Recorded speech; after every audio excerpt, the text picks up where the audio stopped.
দীর্ঘ রাজনৈতিক অস্থিরতা, ছাত্র জনতার টানা আন্দোলন এবং শেষ পর্যন্ত জুলাই অভ্যুত্থানের মধ্য দিয়ে দেশের রাজনৈতিক মানচিত্রে উদিত হয় নতুন সূর্য।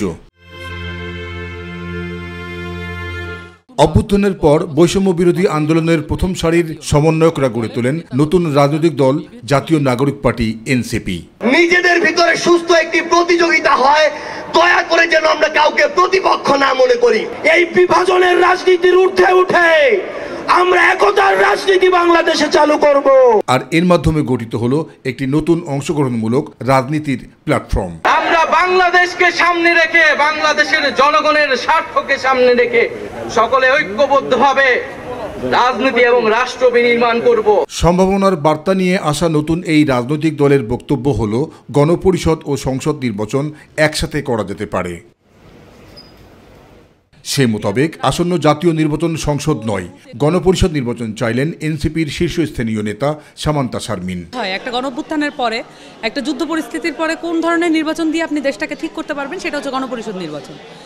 তো আমরা তো গণপরিষদ নির্বাচনের কথা কিন্তু এখন পর্যন্ত এর ব্যতীত আর কোনো নির্বাচনের কথা কিন্তু আমরা বলি নাই। সো আমরা দেখতে পাচ্ছি যে ক্রমশই গণপরিষদ নির্বাচনের আলাপটাকে সংসদীয় নির্বাচনের দিকেই নিয়ে যাওয়া হচ্ছে।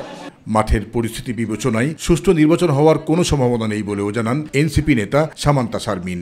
পুরো মাঠের পরিস্থিতির রাজনৈতিক বিভিন্ন জেলার পরিস্থিতি, মানে প্রান্তিক জায়গায় তৃণমূলের পরিস্থিতিটাকে এমনভাবে সাজানো হয়েছে যাতে করে মনে হচ্ছে যেন নির্বাচন হওয়াটাই ছিল গণঅভ্যুত্থানের উদ্দেশ্য।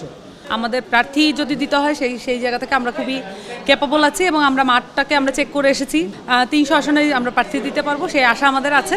এখন যে পরিস্থিতি আছে এবং আইনশৃঙ্খলা বাহিনী থেকে শুরু করে সেনাবাহিনীর একদম প্রত্যেকটা পর্যায়ে লুকিয়ে ফেলার এক ধরনের প্রবণতা তৈরি হয়েছে। এই সামনের নির্বাচন ফেয়ার ইলেকশন হতে যাচ্ছে না। তবে সারা দেশে যেভাবে মানুষের সাড়া পাওয়া যাচ্ছে তাতে 300 আসনের প্রার্থী এককভাবে দেওয়ার প্রস্তুতি আছে বলে জানান দলটির আরেক নেতা ডাক্তার তাসনিম জারা।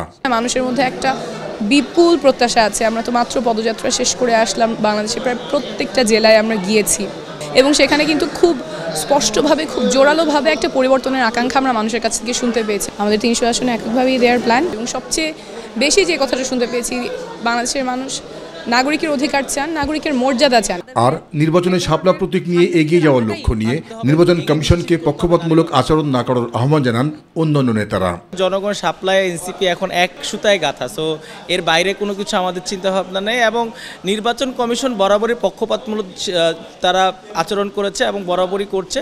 একটা রাজনৈতিক দলকে খুশি করার জন্য সিদ্ধান্ত নেওয়া, সেগুলো কখনোই মেনে নেওয়া যায় না। জাহিদ আহমেদ বাবু, মাই টিভি, ঢাকা। অন্য কোনো বাহিনী